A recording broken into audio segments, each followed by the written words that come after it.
Bom dia, tudo bem? Meu nome é Karina Cardoso Santos, sou do Polo de Quaraí.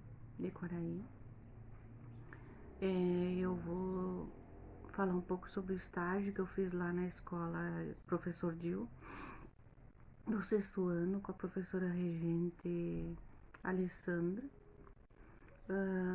Lemes, né? Bom, a minha meu desenvolvimento, como eu fiz o desenvolvimento da minha aula, a gente teve que fazer um grupo de 4 alunos, dividimos as tarefas, 2 para um lado e 2 para outra, uma foi com verbos e com verbo de estar e a outra com conjugações, e eu com horário, com as horas e com os números cardinais, e por último, a última colega é sobre as rotinas diárias. Foi uma experiência diferente, sim, porque a gente esperava dar aula, eu principalmente, que sou aluna, nunca entrei numa sala de aula como professora e sim só como aluna. Mas, vamos lá, aconteceu toda essa epidemia, então a gente vai ter que se reinventar. O que decidimos? Vamos fazer uma pesquisa pela internet. Eu criei o meu trabalho, eu criei meus exercícios e nós tivemos que fazer um desenvolvimento dos conteúdos que facilitasse para eles em si, porque para nós, se tivesse dificuldade, a gente tinha que fazer da mesma maneira. Então, para facilitar para eles, o que eu fiz? Nós decidimos fazer um vídeo cada uma de 2 a 3 minutos no máximo. Eu fiz um vídeo explicando sobre os números e horas, coloquei exemplos com um relógio, que eu fiz um relógio, explicando para eles. Essa pequena explicação para eles terem uma noção com o material que eu estava enviando para eles. Então, aí eu falei com a professora Alessandra que eu faria esse vídeo para ela e aí colocaria o vídeo com o material, explicando para ela sobre o que seria do que eu faria. Então, eu vou explicar um pouquinho sobre a minha aula que eu fiz durante o dia que eu fui começar a preparar a minha aula, eu disse assim, como vou reinventar, como vou fazer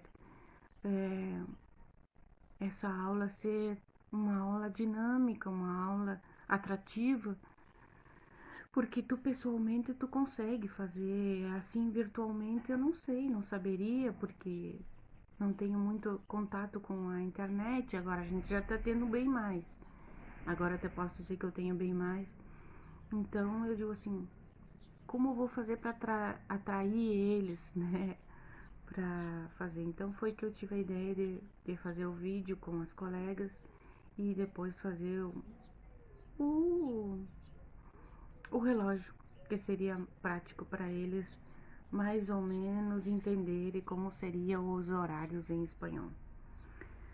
Os meus objetivos para que eles conhecessem, eu queria que eles conhecessem os números que são de 0 a 100, que está no planejamento da professora Alessandra Lemos. Depois eu gostaria que eles compreendessem como é que era a forma de tu pronunciar os números cardinais em espanhol, identificar, compreender como é lida, como é pronunciada a hora, que é difícil, mas é bem mais difícil para eles entenderem por que sempre é menos horas tal coisa. Como eu sou uruguaia, eu não tive dificuldade, entendeu? De explicar para eles como eu faria a minha aula e como eu realizaria as atividades com ele. Eu não tive dificuldade. Te voy a explicar un poquito cómo yo hice mi clase. Bueno, yo hice mi clase explicando cómo eran los números cardinales y cómo eran los números y cómo eran los horarios. Primeramente yo hice una introducción cómo eran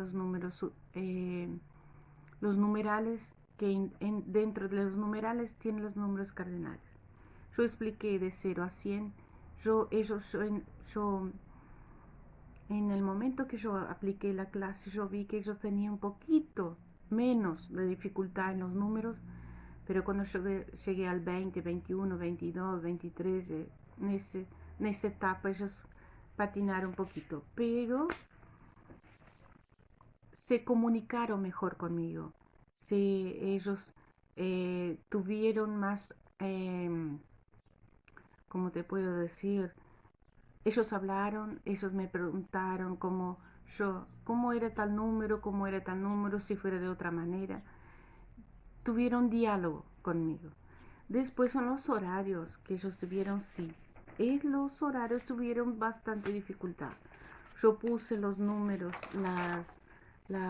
los horarios, yo hice en un reloj, así explicando para ellos cómo era la pronuncia de cada letra, de cada horario. Ellos me preguntaron por qué las palabras tenían menos cuarto, menos 20. Yo expliqué también la media hora, ¿por qué era media hora? La media hora es lo mismo que 30 minutos. Entonces ellos dicen, cuando los uruguayos hablan, ellos hablaron así, cuando hablan en español, ellos dicen, ¿por qué ellos dificultan tanto los horarios?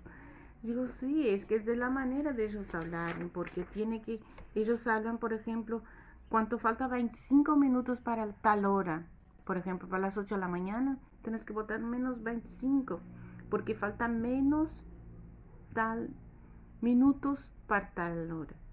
Entonces, ellos tuvieron un poquito de dificultad para entender un poquito los horarios.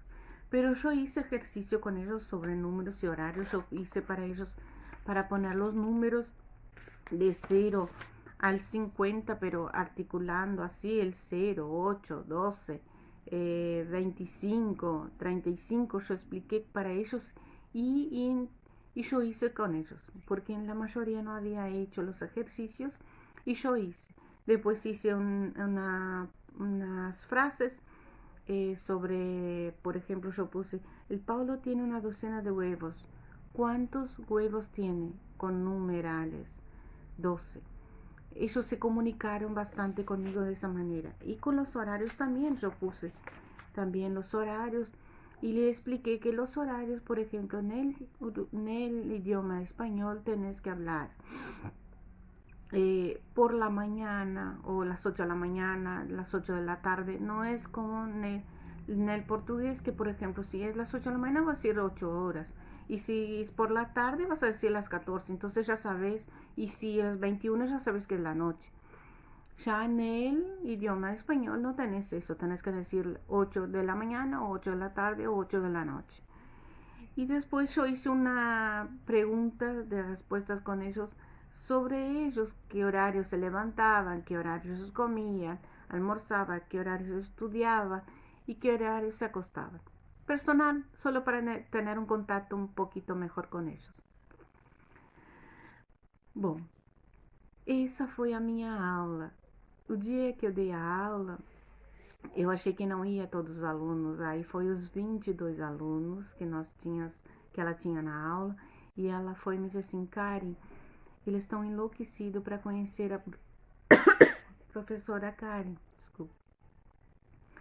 E eu justo tinha colocado no notebook e não tava me vendo bem.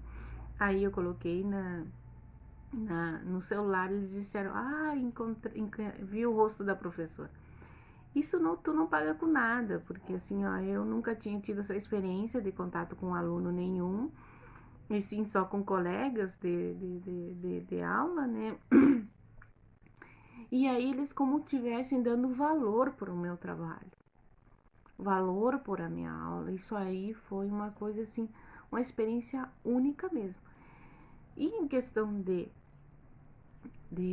da aula que eu dei em remoto, se eu trocaria alguma coisa, assim, eu gostaria, assim, alguns alunos não teve muito contato, assim, quero te dizer, de questão de entusiasmo de fazer um material que a gente passou para eles. Eles acompanharam, sim, mas eles não sabiam o que eles estavam fazendo. Então, eu gostaria, assim, que se no futuro, se seguisse o remoto, eu gostaria que não, porque é muito bom tu ter esse contato com o aluno. Então, eu gostaria que os alunos tivessem mais interesse, mas eu não sei se vai ser isso para o nosso futuro.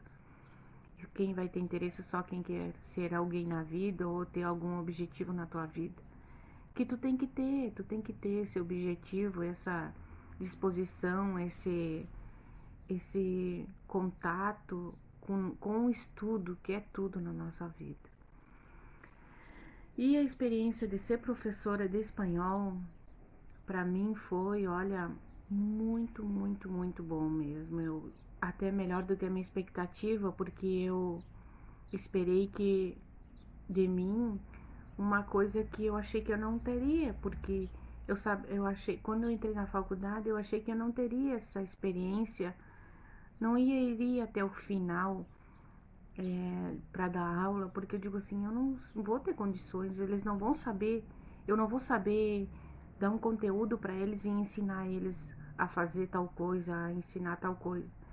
Falar sim, sei falar, me pronunciar tudo, entendeu? Mas só que eu não saberia dar uma aula, porque eu nunca dei. Mas olha, eu amei, amei, amei, não quero sair mais dessa profissão.